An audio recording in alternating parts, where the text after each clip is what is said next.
Ow!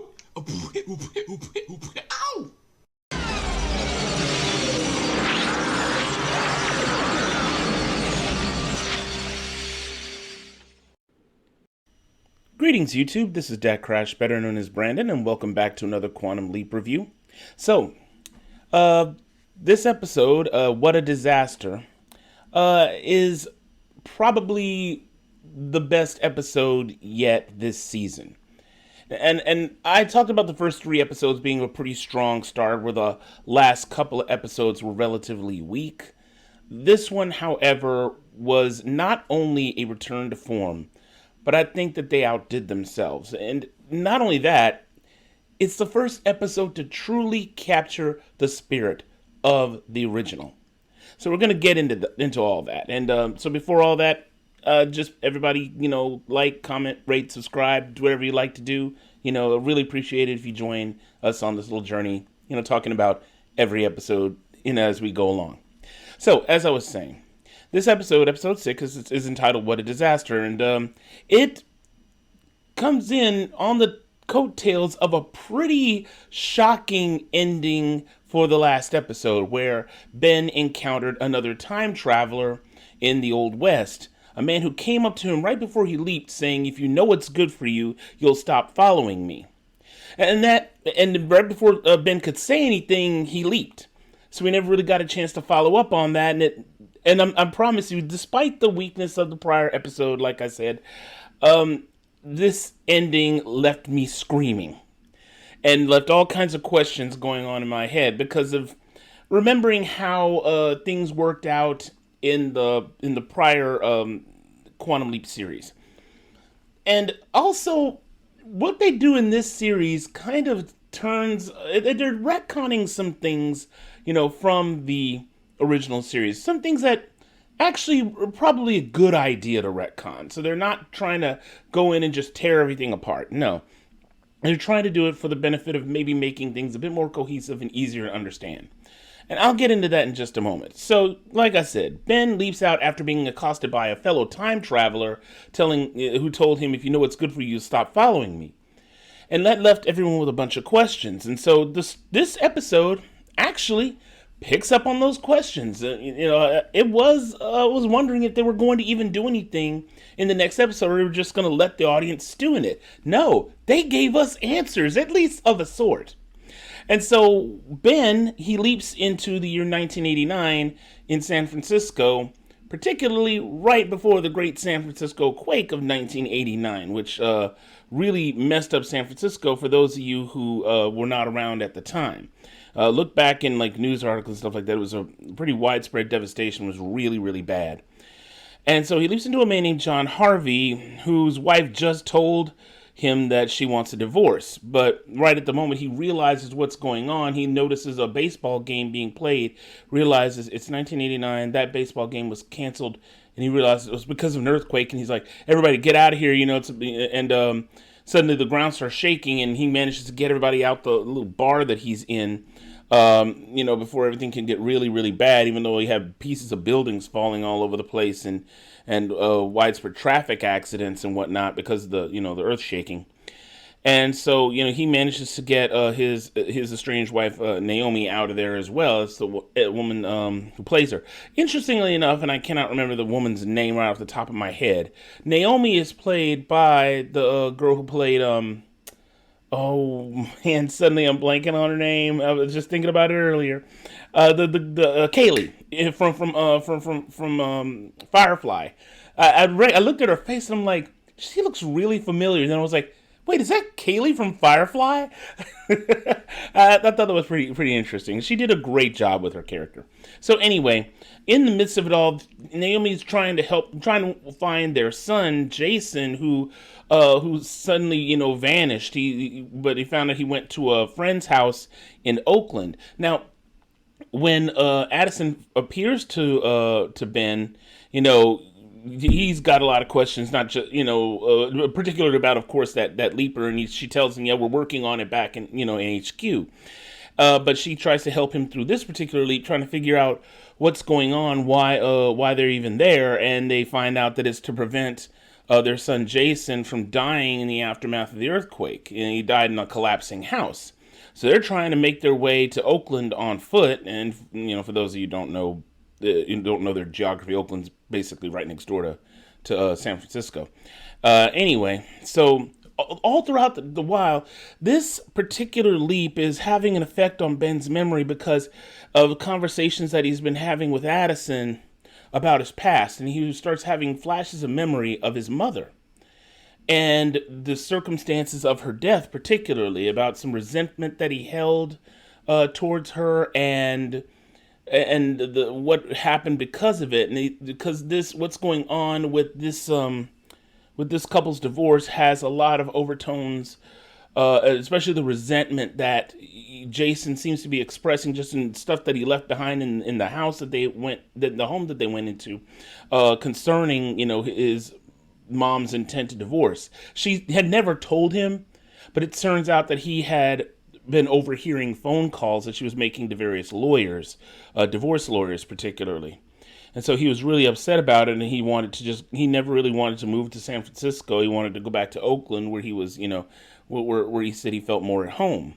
And that was what his wife ended up telling Ben, while Ben's, of course, trying to put the pieces together. And all the while, this hits really close to home for Ben as he's reminded of the events leading up to his mother's passing, which is slowly revealed as the story goes on. In particular, that he had resented her for constantly, holding him to such a high standard because he was very smart. He was basically a genius. And so one day he comes home with a report card with all B's. He just did that on purpose. And she was furious, and he was like, I didn't want to move here to begin with. And he leaves out the house, to go blow off steam, leaving his mother crying. And then when he comes back home, he finds her dead on the floor. Found out that she had died of a brain aneurysm. That the stress and that she was under, I guess, it was just too much for her. I mean, that even hurt me in the heart place, when I thought about it. And so he didn't want to see this boy live with nothing but regret, even if he would manage to save his life. And so that's kind of like the core of the episode, is they're going to try to find Jason, and they find him and rescue him from a collapsing building he wanted to go into to help this elderly man who had, was just frozen with the shock of everything, with what happened in the earthquake. Ben manages to rescue him, barely makes it out after the part of the building falls on him and briefly knocks him unconscious. And poor Addison's sitting there, helpless because she's a hologram. And, she's like, I can't lose you, again, because she started learning things even about him, things that Ben never even wanted to talk about before he went into the accelerator. So this episode, at the end, he does manage to,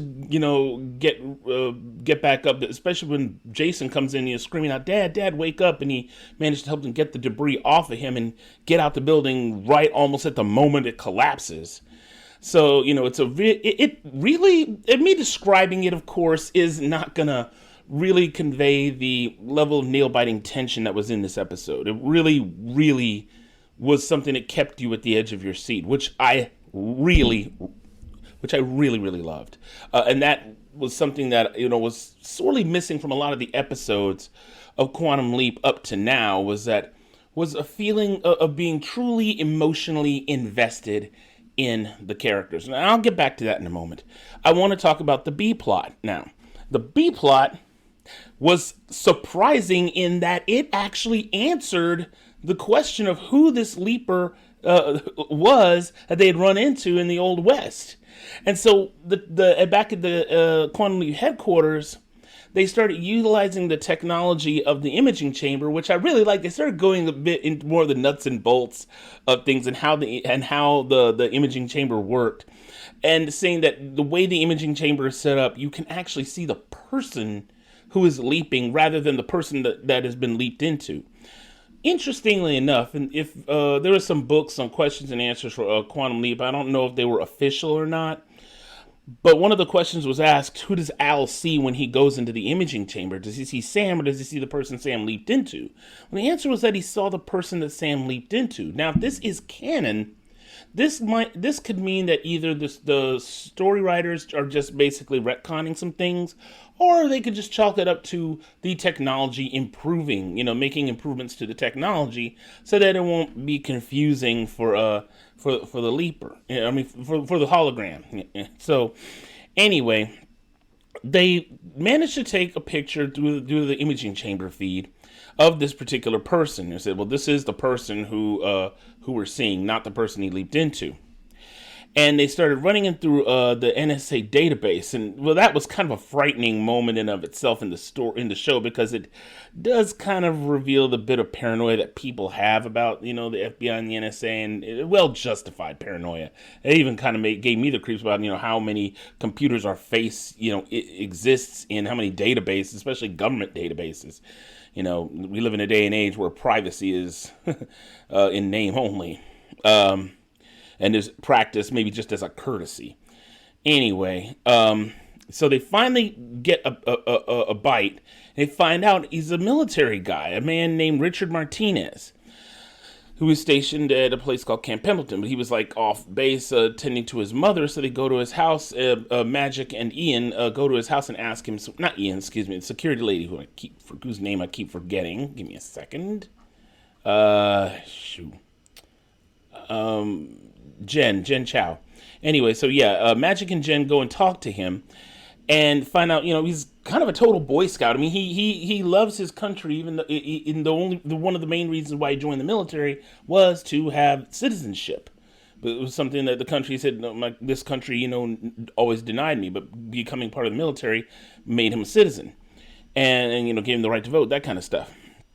So he was just steadfastly supported this country. He would do anything. I mean, this guy was just very, very genuine. Someone whose genuineness actually almost brought tears to my eyes. So they were wondering, okay, this guy seems to be a far cry from the person that they encountered, that Ben encountered in that leap, coming up to him, telling him, if you know what's good for you, stay away from me, stop following me. So we're wondering, what's going on with this? Did Ben go back in time to, try to find this guy? What did he and Janice Calavici know about him? And they find this guy has no connections to any businesses, no one else but the government right now. So they come to believe that who they saw in the imaging chamber was probably a version of him from the future.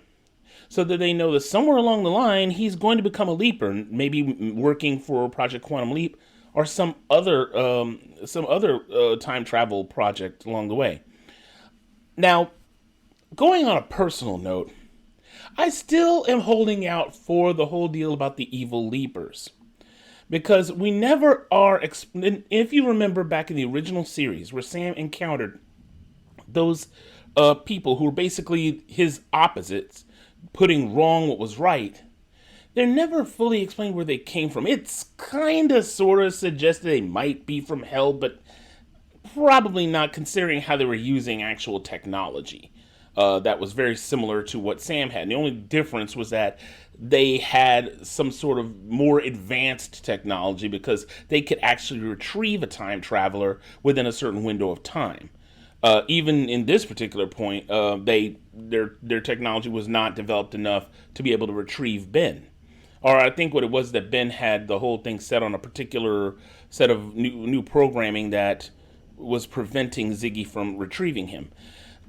Anyway, so we don't really know where he came from. It may be some rogue organization that does pick up the technology and is trying to do, evil throughout time. So we may see this Leaper X, as Ian grew to calling him, at a different point in the future, and this is going to really open up some possibilities for the series. So that's point one, and one of the reasons why I think this episode is much stronger than any of the other episodes.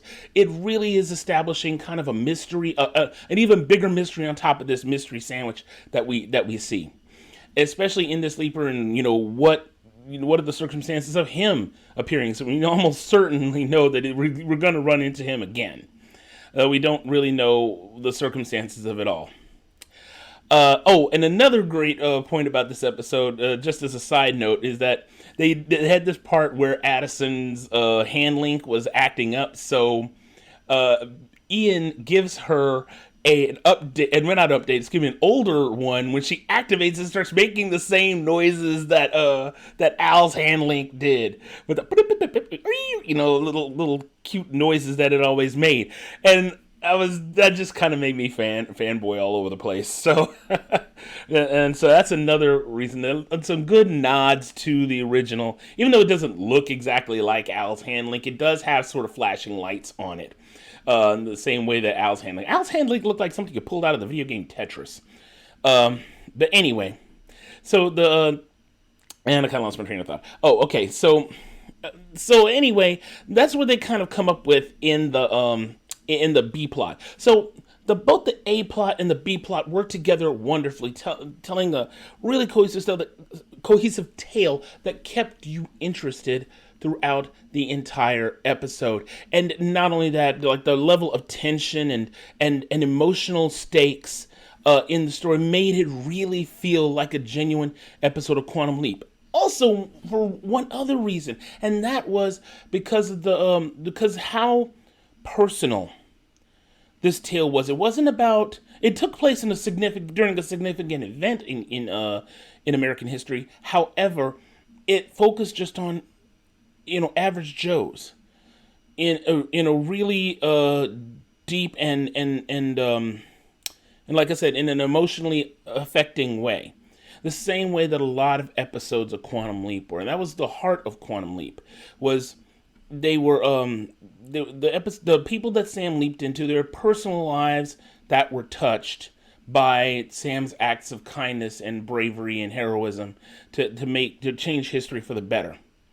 And I think that was what Quantum Leap's creator was all about. But John P. Belisario, that was what he was trying to convey, and I think that was also one of the reasons why they rarely ever talked about what was going on in Sam's time, because the more important show was what was going on with Sam just in his adventures in time. That was what he wanted to keep focus on. But I do believe that show could have benefited from doing a few more episodes where they did things in his own time. And I like what this series is doing with the A and B plot, and I think this is an instance where they did both the A and B plot, almost perfectly. Even though they did retcon a few things, and that's okay. Like I said, the reason why I'm okay with that is because these were things that were never 100% clear on in the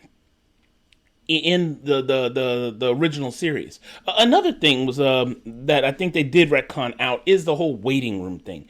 And for those of you who don't remember the original series, when Sam would leap into somebody, Al explained it as not being Sam leaping into their bodies, but he is there as Sam, but what they are seeing is what he described as an aura of their physical manifestation, which they never really explained. But to give a better idea of what's going on, they did have something in Sam's time called the waiting room, where the person that Sam leaped into was transported to when Sam leaped into their lives. They would leap into Sam. And they had one particular episode that I remember. There were several episodes where they had a character in the waiting room. And this person, he was Lee Harvey Oswald. That was a very well-known episode. And when they were trying to explain his situation to him, and when they talked about how he picked up certain aspects of Sam's personality, and messed with his memory as a side effect of the leap, he was, I think Oswald was kind of a paranoid guy. He was like, "You mess with my mind? What else did you mess with?" And he looks and sees there's a mirror in the waiting room, and he sees Sam's face, and he starts screaming. So that actually, helped everyone realize, oh, okay, so the people in Sam's time talking to whoever's in the waiting room, they're seeing Sam. And of course, when Al goes into the imaging chamber, he's not seeing Sam, he's seeing who Sam leaped into. But I'm guessing he just, was updated with the information, who this person was. So So, but they seem to have done away with that, and is really more or less just kind of been kind of just replacing that person's mind, I guess, in a sense. In the books, there was a book that the novels, even though they're not considered canon to the show. There was a first novel that explained the series of events that led to Sam going into the accelerator prematurely, and I think it was Ziggy that had said his mind has leaped. Whereas they deviated from the from the TV series in saying that Sam really does leap into that person bodily, but what they're seeing is a so-called aura of that person's physical manifestation. So I'm glad they're kind of doing away with that and doing that little retcon on that. I think that kind of works, makes things a bit easier to understand. Plus, they're not afraid to go into some of the nuts and bolts of how things work at Project Quantum Leap. I just wish they'd make Ziggy talk again. They gave Addison the cool little funny noises hand link. Why can't they make Ziggy talk?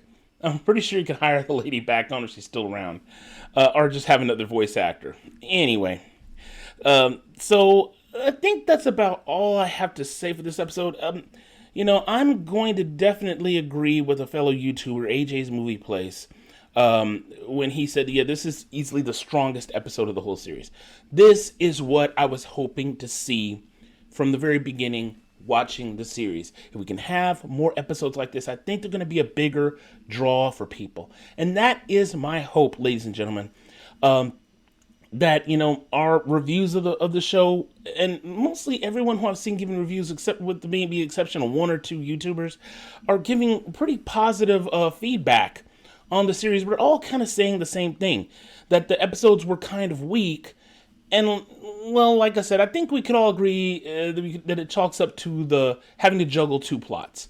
But I went into that, I think, the last few episodes, and I'm not going to keep going. I'm not going to keep harping on it. If we can get more episodes like this, I think more people can, will join in and watch this amazing show. It really is a good continuation of a classic series. It's not going to be the same. As the old saying goes, you can never go home again. And I think it's fair for people to complain, about that, because they're fundamental ideas that it's not my Quantum Leap. It's not Sam and Al. And yes, Sam and Al, their chemistry, Scott Bakula and Dean Stockwell, their chemistry was one of the primary driving forces of the original Quantum Leap. And I don't think you ever really truly get that back. But I think that Ben and Addison, the two actors who play them, Raymond Lee and Caitlin Bassett, are doing a great job and really putting together some great chemistry together as Ben and Addison. And the show really needs to be given a chance. And I sincerely hope that if you watch this video all the way through, that you will give the show a chance and continue watching it. I think that because of NBC, like I said in my last video recently, greenlighting 6 more episodes for this first season, shows that the company has a lot of faith in the show. And been watching it, and it's really good. I haven't watched a series on NBC in, I don't even remember the last time I watched a series all the way through on NBC, outside of maybe Night Court or even the original Quantum Leap. NBC tends to is a lot like Fox in that it has a very itchy trigger finger when it comes to high concept sci-fi. And this is kind of high concept sci-fi. So, if we want to see it continue to a second season, we need to get more people watching it. And it's my hope that you guys give it a chance. Try that. So, I think that's it for me today, guys. The next episode looks like it's going to be kind of an interesting one. It's going to be set on Halloween. It has a very scary Halloween-esque theme. It looks almost like something out of The Exorcist. We'll see. And so until then, guys, thank you very much for watching. As always, comment, rate, subscribe. And hope you'll join me again next time, and go ahead and watch Quantum Leap. And so, once again, this is Deck Crash, better known as Brandon. And as always, stay lucky and stay blessed. Take care.